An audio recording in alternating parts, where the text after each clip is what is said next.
morning, students. Today I'm going to start fifth unit of from financial services, that is securitization of debt. So before going into the unit, let's see what do you mean by securitization and what do you mean by debt here. So now securitization. Securitization is nothing but what?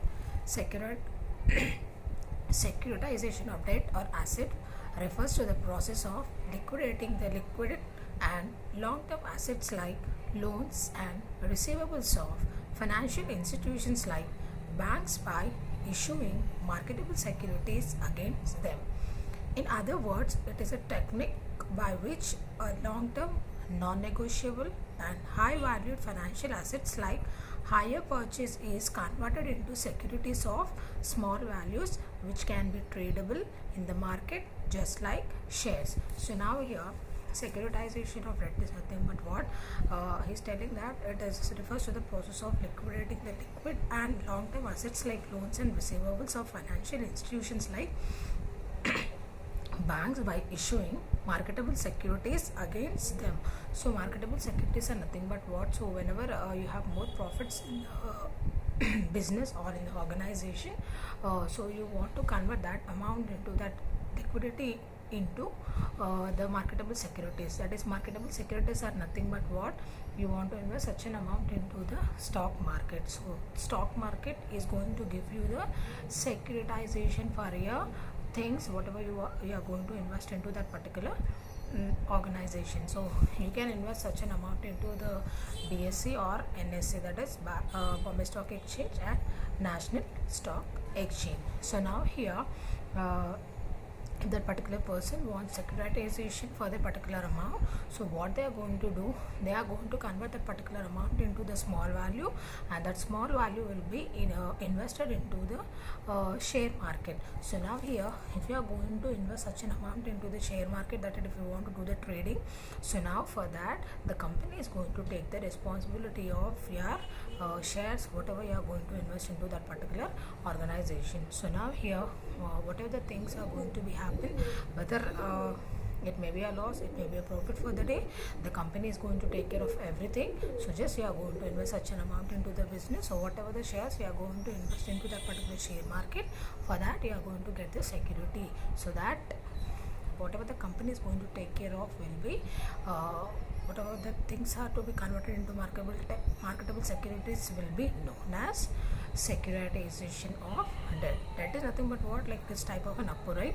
So for that, whatever the debts are there, for that you are going to get the security. So that is the meaning of what? Securitization.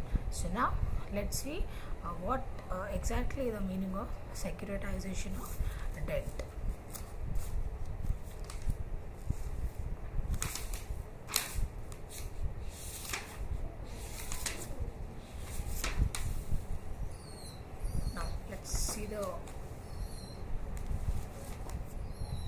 Let's see the meaning and concept of securitization.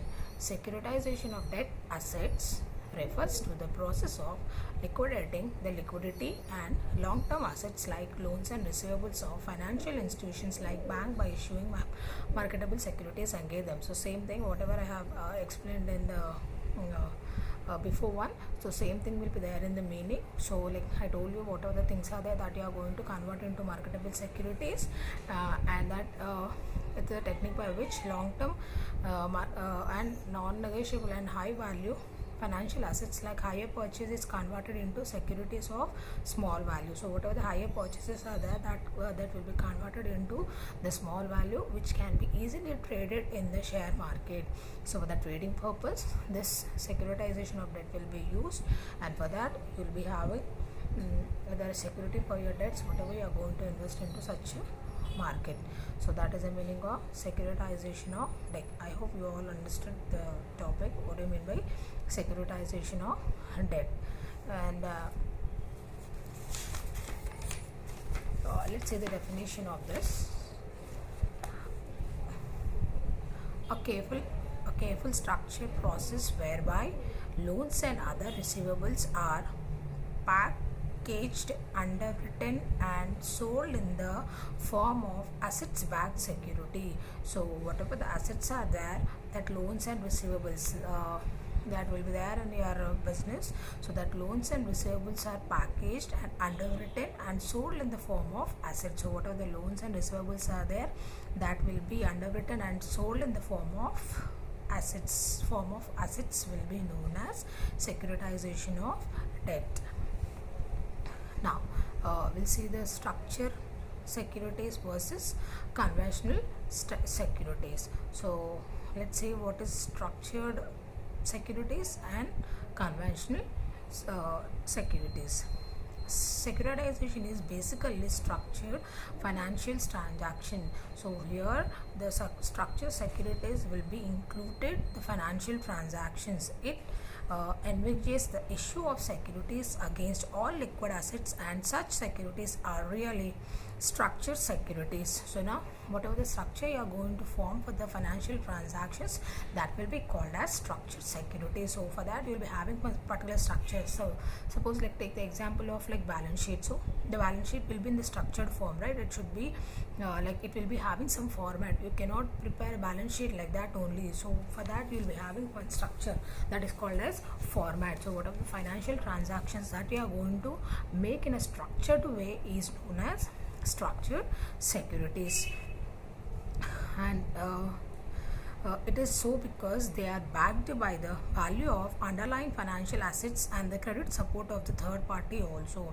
So now here the third party is going to be included in this, and they are going to give you the security and whatever things you are going to record it, and whatever the structure you are going to form, that financial assets with credit support of the third party also. So you are going to get the credit support of the third party also here. So instead of having two parties here, the third party can also include it in this.